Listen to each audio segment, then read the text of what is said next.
We've defined entropy production. We've covered entropy production for a closed system, entropy production rate for an open system undergoing some process. Now let's cover entropy production and rate for a system operating in a cycle. And that's going to complete our set for entropy production. And sort of an interesting part of this one is going to be to reprise some things we covered in Chapter 5 regarding the Carnot cycle and relate that to entropy production for a cycle. And I hope you'll find it interesting, of course.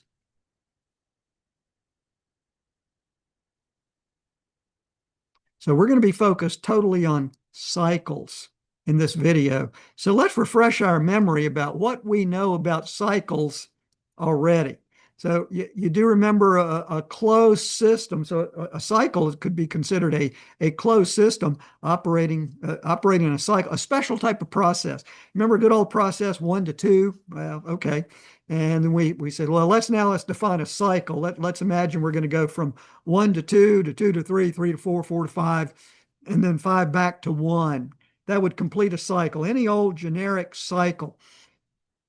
Let's remind ourselves that when you have a cycle, remember entropy is a property and internal energy. Both of those are properties of the closed system. And when you go through one cycle, remember delta U is 0. You're starting in the same state, and therefore delta S is also 0 for what's contained in the closed system. Okay, that doesn't mean that it's a Carnot cycle, does it? It simply means you're starting and ending at the same point, and you start and end at the same property S. So we got a little more sophisticated with this, and we reminded ourselves that there's two ways for a system to operate in a cycle. One is to make net work by transferring heat from a high temperature heat source to a low temperature heat sink. That would be called a heat engine or a power cycle. And the reverse is also equally possible. We observe these things. They can be a refrigeration or a heat pump cycle where we're transferring heat from cold to hot at the expense of having to invest some net work. And remember, here's the first law for a system operating a cycle. The technical mathematical description is the cyclic integral of heat in exactly equals the cyclic integral of work out. Now, so let's look at this power cycle. Do you see that the cyclic integral of heat in is there's two occurrences of heat transfer into this closed system black box. So the cyclic integral would involve two terms. And so this working definition helps show that the cyclic integral is QH minus QL. QH is coming in and QL is going out. And so therefore QL is a negative number, thus the minus sign there in the working statement of the first law. Okay, we're caught up. There's our crash course right there. Let's talk about first, this is the simplest, the entropy production for a closed system undergoing one single cycle. No dots, no nothing. One single cycle, just like the crash course. So we're going to be interested in sigma, Greek letter sigma, for a single cycle, sigma for a single cycle. Units will be kilojoules per degree K. Okay, so again, back to our governing equation.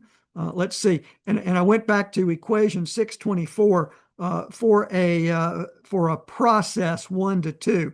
Remember, there was an entropy change term, entropy transfer term, entropy production term.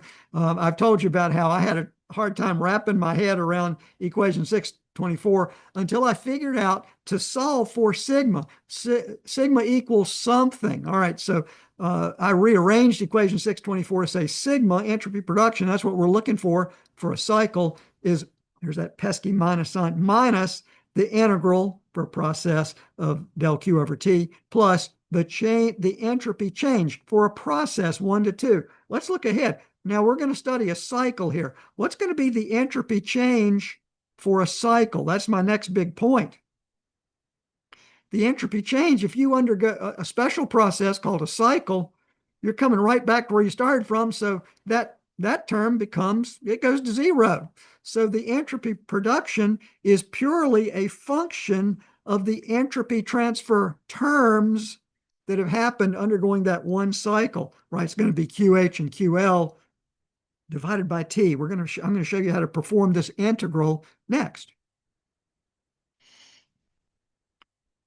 Going to go back to chapter 5, sort of plop down 514, which is a statement of the second law. A statement of the second law says, sigma for any cycle, if it equals 0, there's no irreversibilities within the system. It'd be like a Carnot cycle. Sigma for the cycle greater than 0, there's irreversibilities present within the system, inside that black box.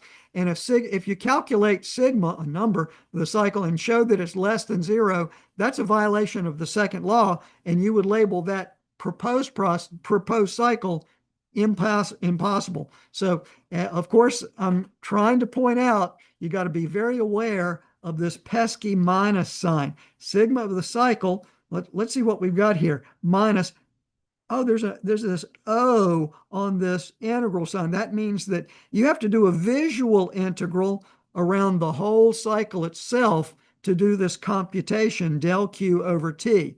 That's the boundary. That's energy in the form of heat crossing the system boundary. That's what that B is all about. Let's do a numerical example to illustrate what we've got. A gas is contained in a piston and cylinder, and it's proposed, so we're going to have to check this. An inventor proposes to undergo one single cycle. Okay. Heat in the amount of 20 kilojoules is added from a high temperature heat source at 500 K. It says net work in the amount of 6 kilojoules is proposed to be produced. And it says heat is rejected. It doesn't say how much, but it says heat is rejected to a low temperature heat sink, heat reservoir, at 300 K. So what is the amount of entropy production as a result of this proposed cycle? Is the proposed cycle possible or impossible? If it's possible, is the cycle reversible or irreversible? Is it internally reversible or is it irreversible? Okay, let's go. Let's do the numbers. Let's solve it and get to the answer.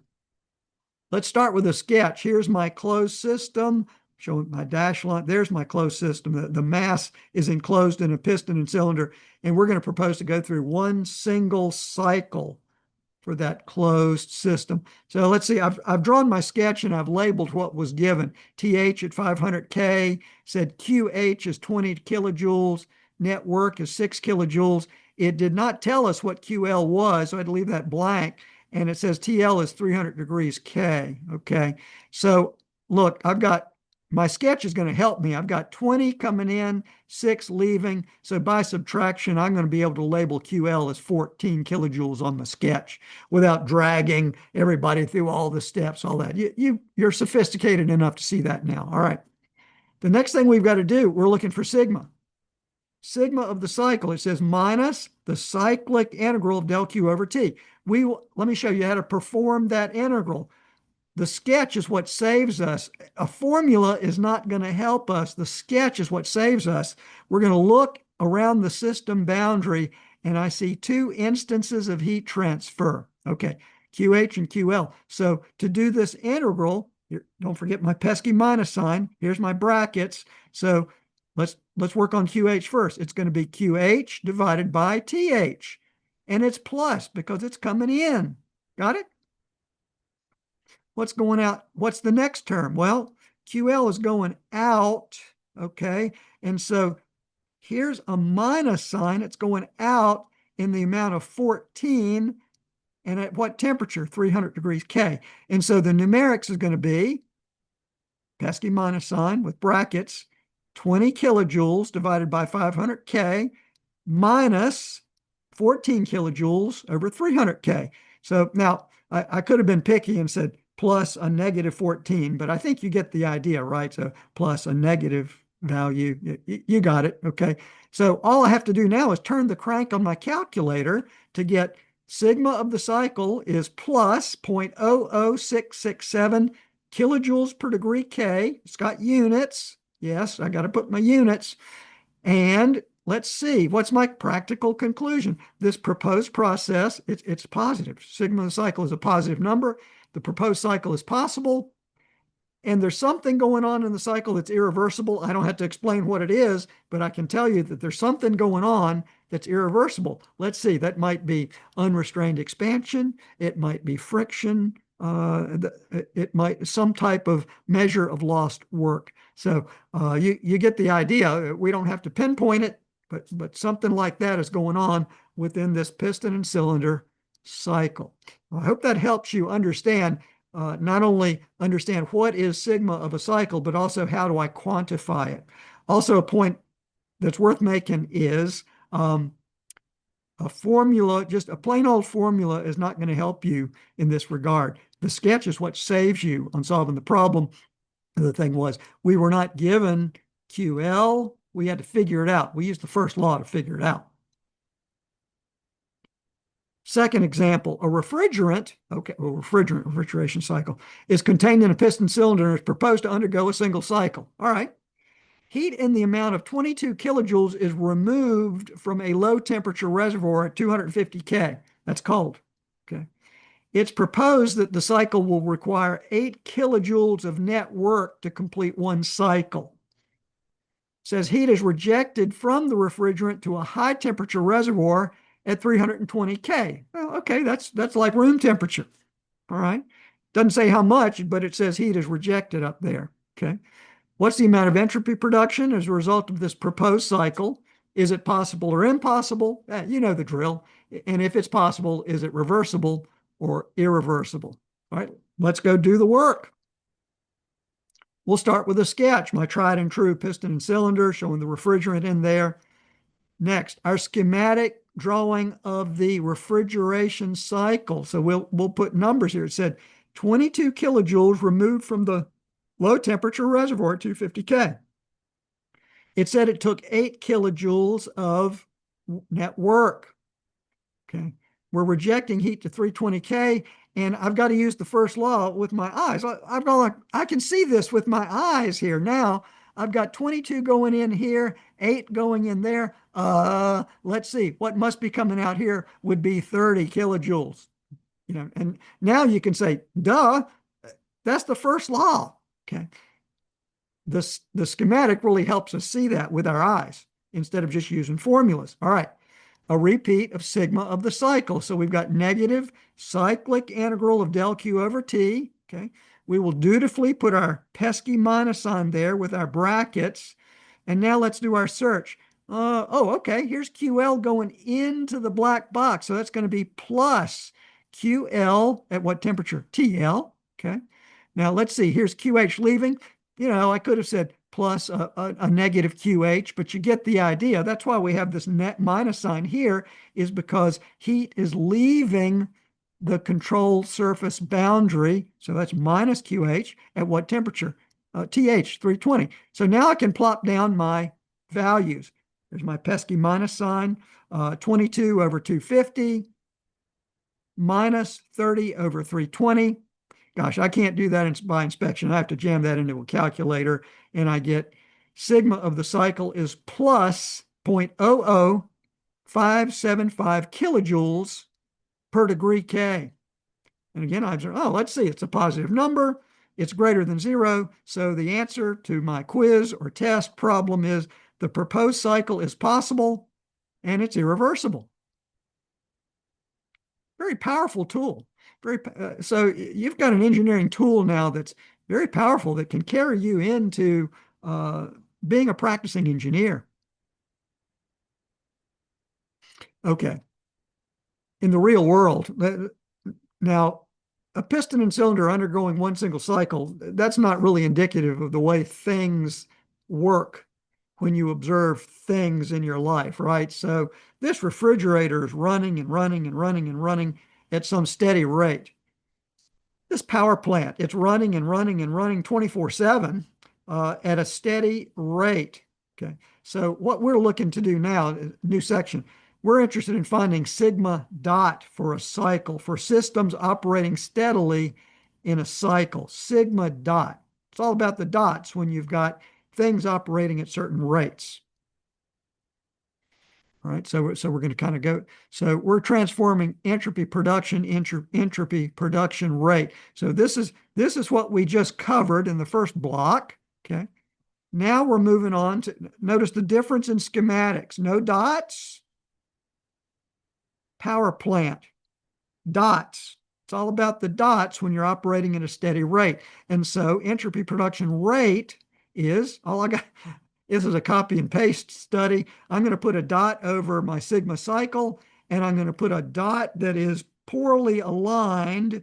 This dot should be over the Q, del Q dot over T. So somehow that slipped.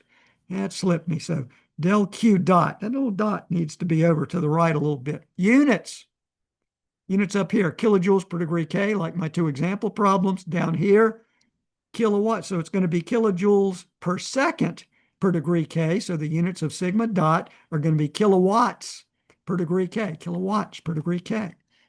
You got the setup here now?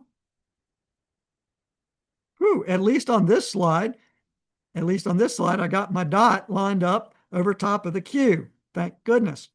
Now, how do we make this actionable?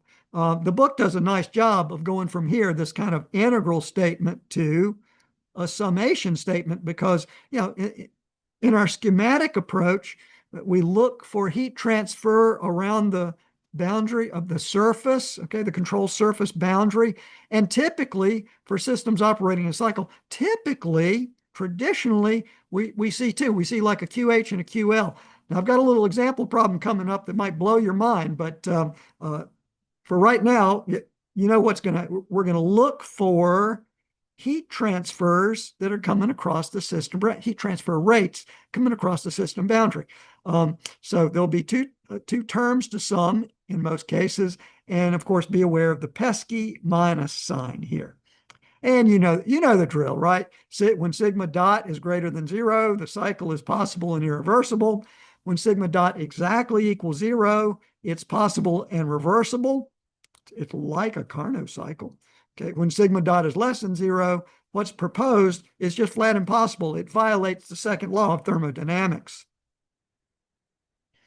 All right, example problem 3. An engineer claims to have invented a power plant which receives 150 kilowatts from a high temperature heat source at 800 K. And his claim says he or she produces 100 kilowatts of net power. This inventor proposes that you purchase the plant and install it where you have access to a heat sink reservoir at 290. Okay. This little problem may sound a little familiar to you. We did something similar back in Chapter 5, didn't we? All right, so here we go. What's the entropy production rate for this proposed power plant? Okay, using this heat sink reservoir. What's the entropy production rate? If the proposed power plant, determine if the proposed power plant is possible or impossible, and if it's possible, determine if the plant is reversible or irreversible. That's the common drill here, right? It's what's commonly going to be asked on a quiz or test. Let's start with a sketch. Let's start with a sketch and then solve the problem. Let's see. Let's see. We are given high temperature reservoir at 800 K. Okay. Is that correct? Let's go back and check that. Yep, there it is, 800 K. High temperature reservoir, 800 K. Given 150 kilowatts is the rate at which heat is added. The inventor claimed 100 kilowatts net output power. I didn't turn this red, but let's see, by inspection, I wasn't given 50 kilowatts down here. It was only given that I've got to hook this power plant up to a low temperature reservoir operating at 290 K. So that's pretty cool. That's pretty cool. All right. Or cold. All right. So let's see. I've got to figure out Q dot L. That's going to be my first step. And so my schematic's going to help me. I've got 150 going in, 100 going out. By observation, I must have 50 coming out here. And now I can figure out sigma dot for the cycle. I've got to do that with my eyes. It's a pretty simple matter to do it. Okay. So I've got pesky minus sign minus the sum of the Q dots divided by the temperature at which heat transferred. Okay. So I've got minus Okay, I see 1 Q dot H divided by TH. And then what's coming out? I've got plus a negative 50. There's my negative sign there. So it's more than a formula. You're using your eyes and common sense to get Q dot L. At what temperature is heat being transferred? 290. Okay. So now it's a simple arithmetic or problem. I've got minus bracket, two terms. And so let's see, I do the math, turn the crank, and I've got sigma dot of the cycle is negative 0.01509 kilowatts per degree K. That's less than zero. The proposed cycle is impossible. So I've got to go back to the inventor or the salesperson and report, this ain't going to work for my heat sink reservoir at 290.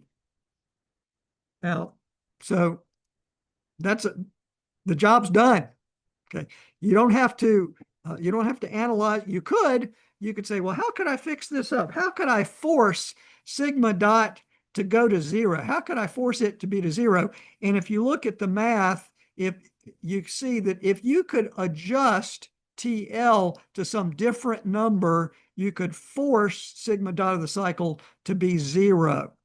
And that's probably what the inventor will do once you report back that this proposed process or proposed cycle is impossible. So be aware that in a quiz or a test situation, you could be asked, what would you need to do for TL to force this to be possible and reversible? What would you have to do? So you have to go in and look at the math and see how to adjust TL to force this to be zero. Here's an alternative solution. And so this would be kind of like the chapter 5 solution. You say, wow, this thing sounded so familiar. This problem sounded familiar. How would we do it if we hadn't been to chapter 6? The sketch is exactly the same. We go through and we determine that Q dot L is 50 kilowatts. Okay. You say, well, what if I had a Carnot cycle? What would the thermal efficiency, if this was a sketch of a Carnot cycle, what's the best possible thermal efficiency that this power plant could have? Well, that would be the Carnot thermal efficiency, wouldn't it? And we remember back in our heads, we don't rederive everything, but we kind of remember that the Carnot thermal efficiency, the best possible thermal efficiency is TH minus TL over TH. Remember, it was we said it was QH over QL equals TH over TL for the Carnot cycle. Remember that? So let's see. We've got enough numbers here to do TH minus TL over TH. It's 800 minus 290 over 800.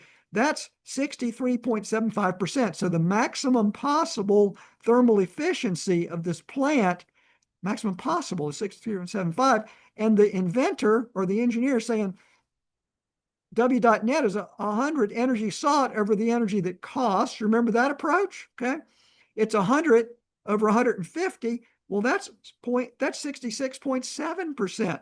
So on the chapter 5 approach, we can also say the claimed thermal efficiency is greater than the maximum possible thermal efficiency. That violates the second law.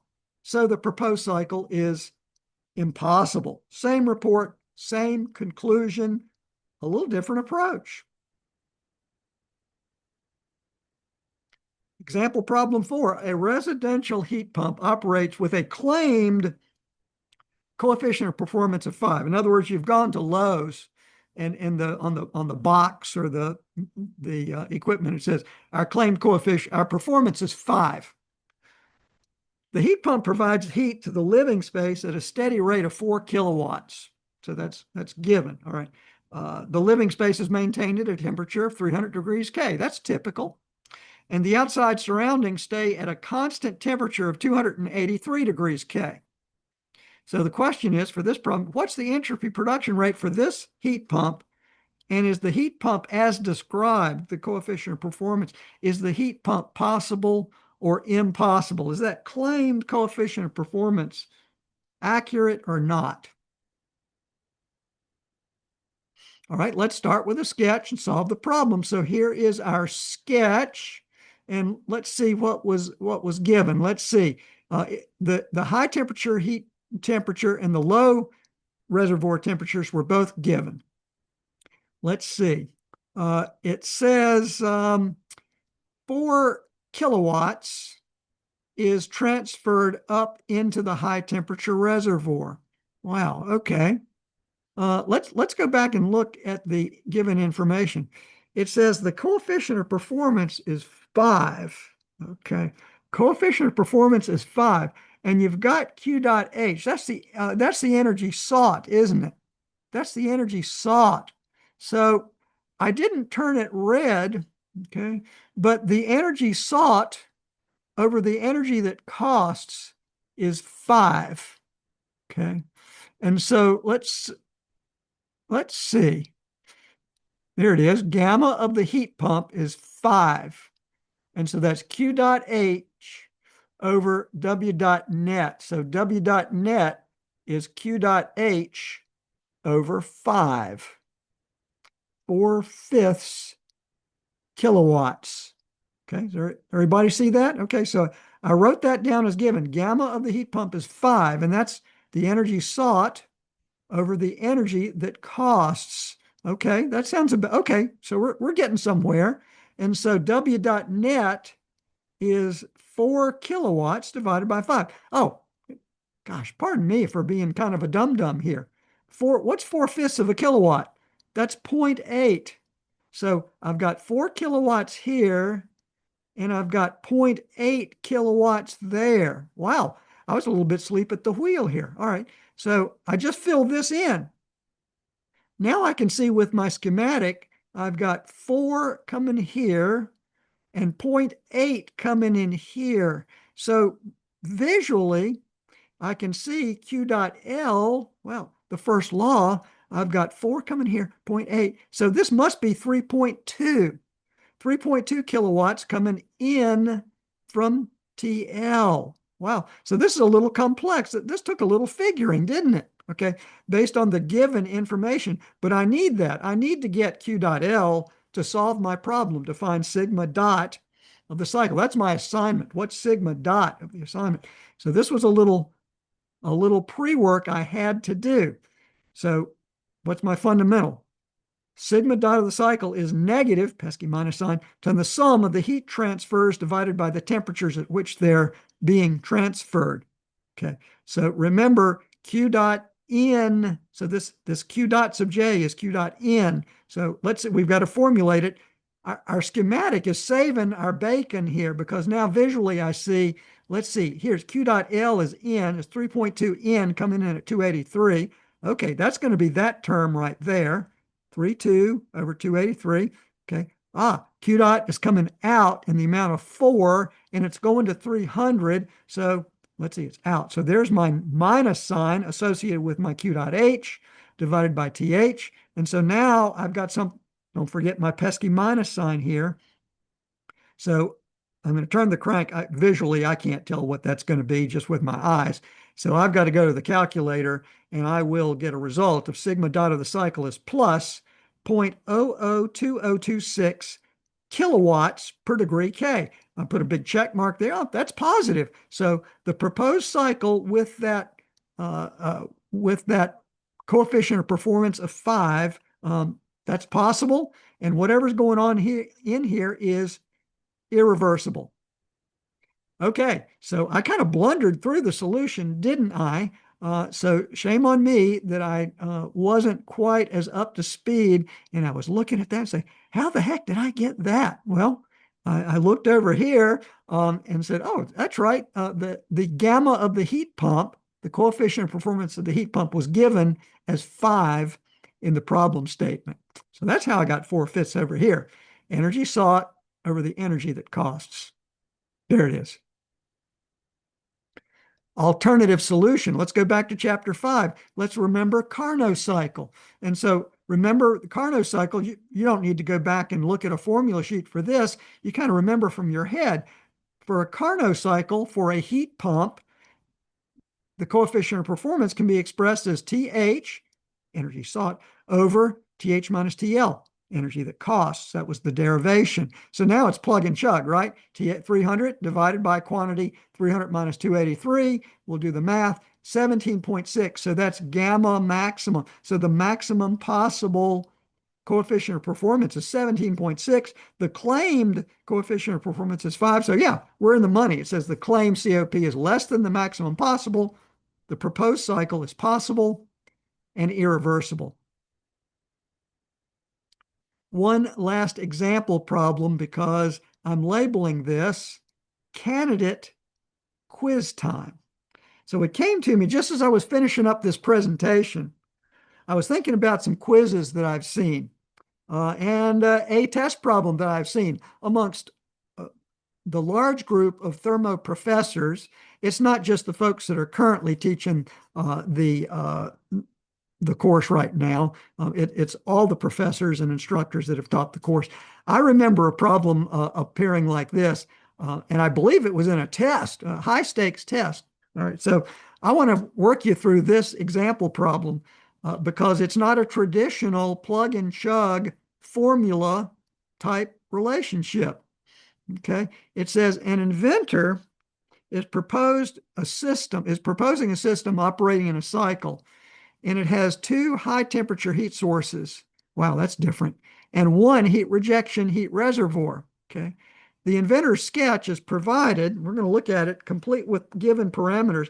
And then, is the inventor's proposed system possible or impossible? So let's see what we've got here. We've got 500K. We've got two heat sources, one at 500K and one at 400K. We are given, hang on a second. I cheated here, and I'm going to have to apologize that there is a label that I didn't put here. And so instead of going back and totally redoing this video, I'm going to say that I missed my label. I've got 6 kilowatts coming here. So here's the setup. Here's the sketch. I've got two heat sources at different temperatures.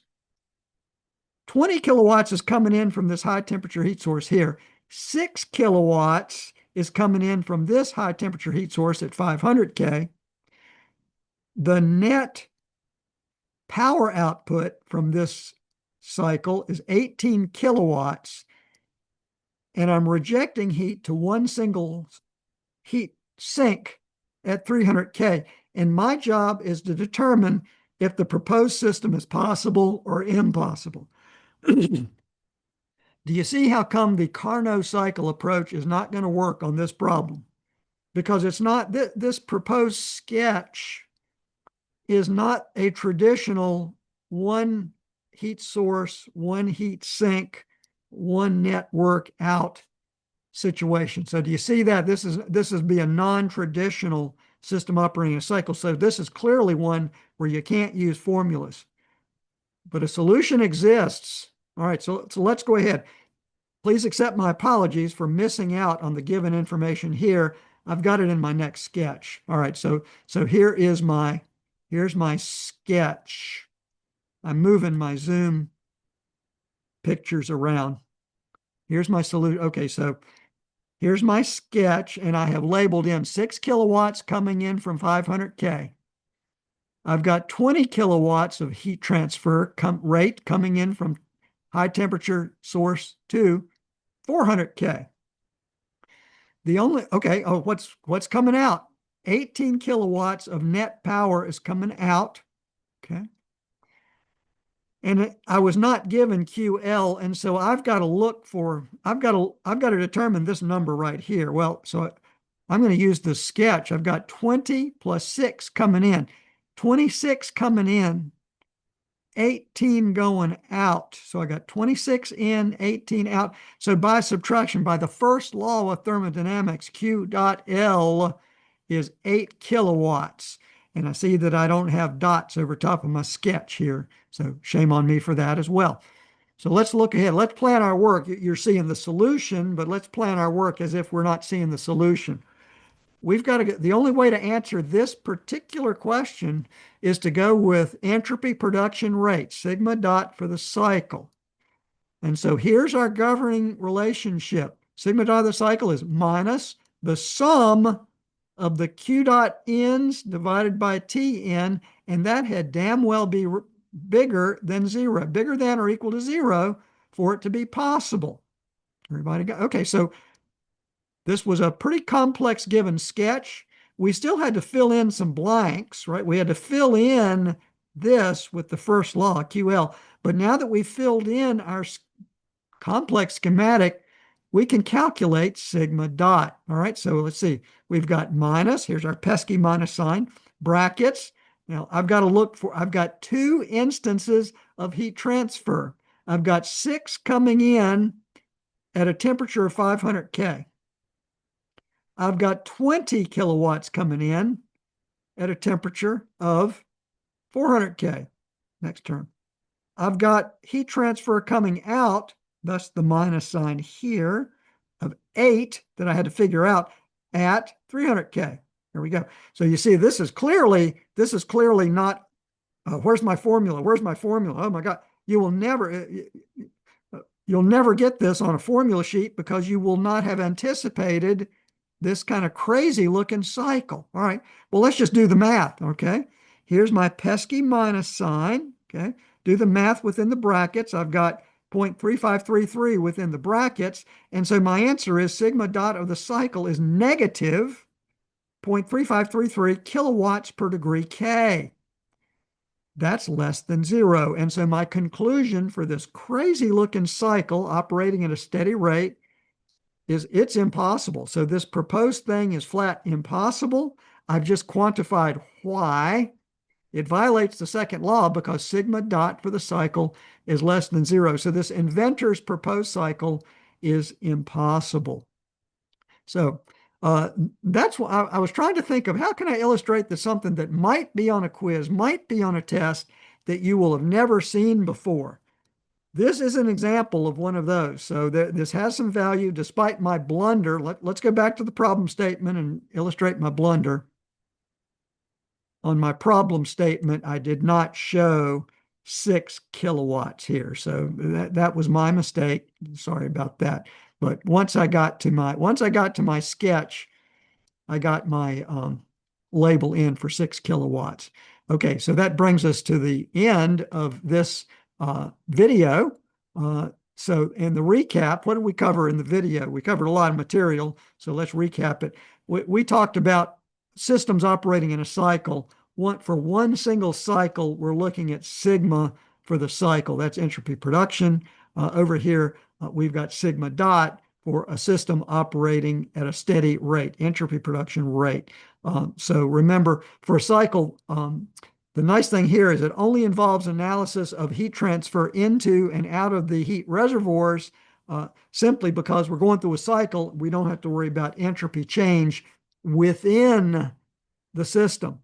And so I hope that I've illustrated through these examples that this entropy production rate business is a powerful analysis and communication tool. So not only does it enable you as an engineer to get to a practical conclusion, it also is a way for you to communicate to others, whether they are or are not engineers, your practical computational conclusion of whether proposed cycles, whether they be power plants, refrigerators, or heat pumps, whether they are or are not possible. Okay, so we've covered 3 sections of entropy production. One's for just a system undergoing a process, closed system undergoing a process. Then we looked at an open system undergoing a process, like a turbine or a compressor or a pump, okay, or a heat exchanger. And then we covered systems operating in a cycle. And all of those 3, entropy production and entropy production rate, very powerful tool for quantifying whether these are possible or impossible.